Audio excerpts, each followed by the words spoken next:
Hey guys, I'm Abby with Motor City Nerds, and we're just cranking out videos today that I've been either putting off or redid or whatever. Anyway, Better Call Saul. We're gonna recap the whole season when it's over.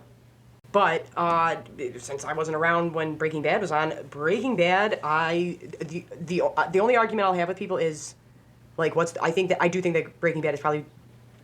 I think the only thing that could rival it for greatest show of all time is Avatar: The Last Airbender, and that's an argument for another video, or maybe at the end of this one, depending on how I'm feeling. Breaking Bad is my favesies.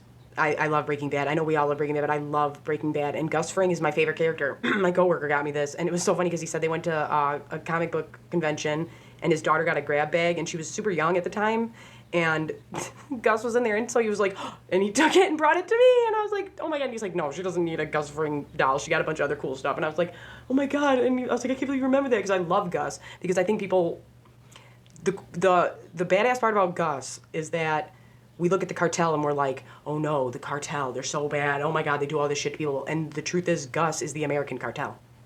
Like, I know Gus is just a great character, but that's why Gus is my favorite character. I love him, because he just, like I said, he's throwing the FBI luncheons, and he's donating to stuff, and he's at all this stuff, and so you look at this businessman, this local business guy, and he's so great and all this shit, but the truth is, no, he's a ruthless, crazy murderer. And I love a grudge-holding motherfucker like Gus, and I love an eloquent speaking grudge holder. Tywin, Gus, I love them. I think somebody's here. I just wanted to get that out there and why I love him so much as a character. But I love Breaking Bad, and I love Better Call Saul, and I feel like people don't appreciate Better Call Saul enough, because that is a great show. Very rarely, because like I'm not about, I mean, we're about to talk about Game of Thrones in a minute, so my next video is going to be about House of the Dragon. I'm coming for you. I mean, the problem with the prequel is we already know where things end up, depending on what you do. And if you can tell a totally separate story that's still in this world well, and in something like Breaking Bad, and have it be this good with Better Call Saul, that's rare, and that doesn't happen often. I can't think of something that does it better than Better Call Saul. Like, that is a great show. In its own right, it's a great show. And this season is great, and I'm thinking that Kim's gonna end up pregnant. Remember that Saul says he only used the Hoover vacuum code, that's the code he uses to get the hell out of Dodge. You have to go on the run. That's who Walter calls when he goes to live in that cabin in Connecticut. Yeah, Saul says he only ever had to do that one other time, and now that Nacho's gone, and that's what I really want to talk about. Mom was torn up for like 3 days. Mom was like genuinely melancholy and sad after Nacho was taken out. Because I was thinking like, okay, so who could it be? And then he's out, and then I had already kind of thought something was up with Kim, and I'm like, either she's gonna die, or what could be so bad, because you know who you're with. You know what I mean? Like, I mean, maybe not. Like, unless you've dated someone who makes a living doing shifty shit, maybe you don't know.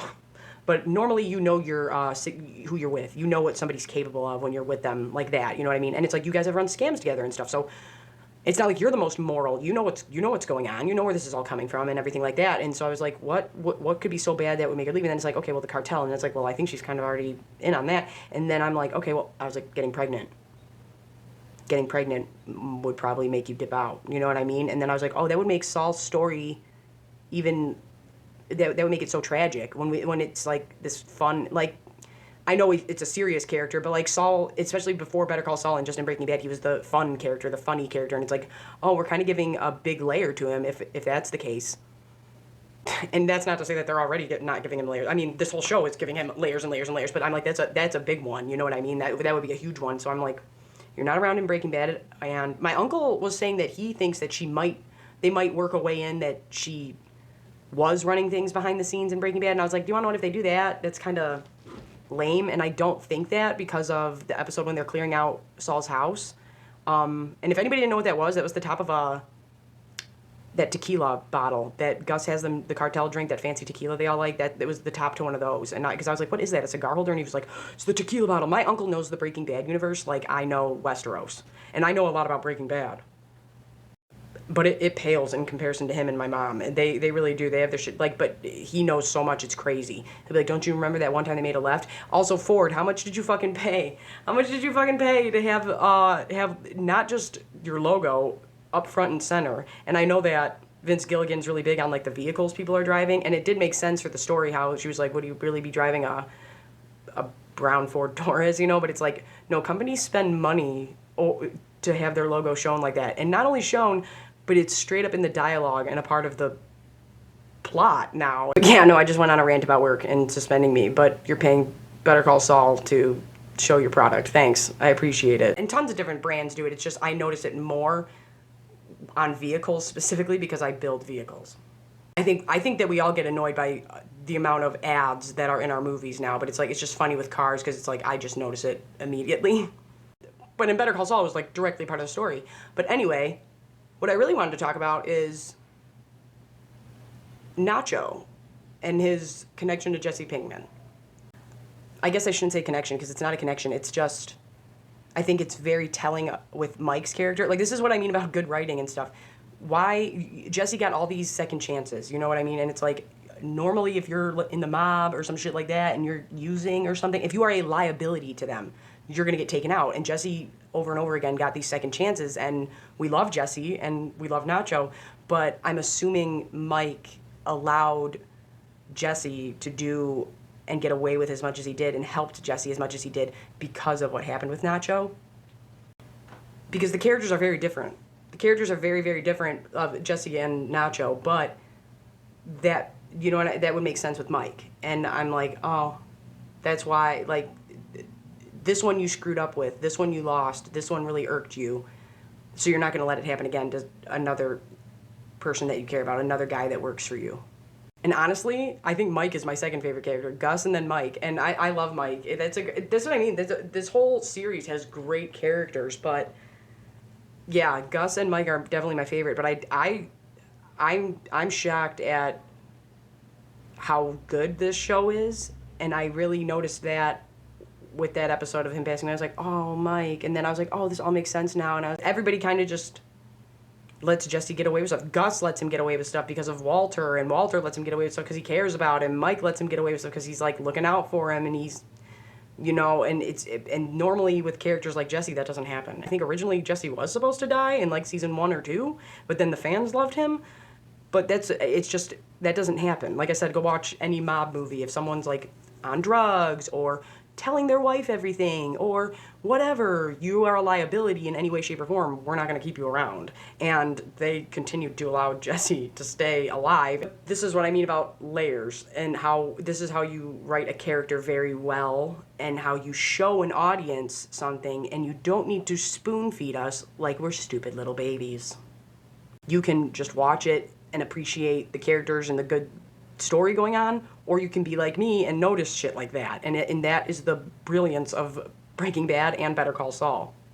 But I really liked that. I'm like, oh yeah, yeah. Tell me who your favorite Breaking Bad character is. And do you guys think that they'll get a cameo? I think somebody will get a cameo, like Walter or Jesse. I think somebody will get a cameo, but it won't be like.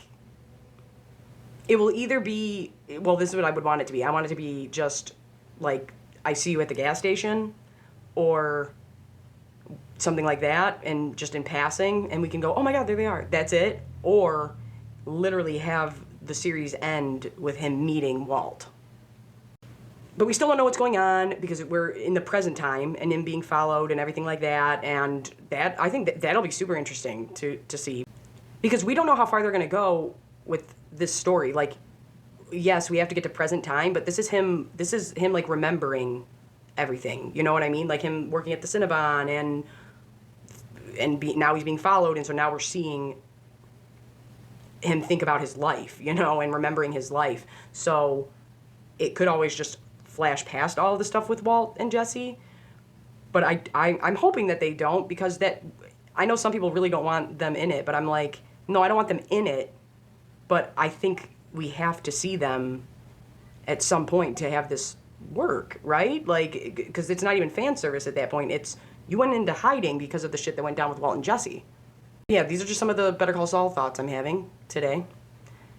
Tell me if you're not watching Better Call Saul and you watched Breaking Bad, you should watch it. If you've never watched Breaking Bad and you've never watched Better Call Saul, you should watch Better Call Saul. It's a great show. It really is. I'm happy with Motor City Nerds. These are my rambling thoughts.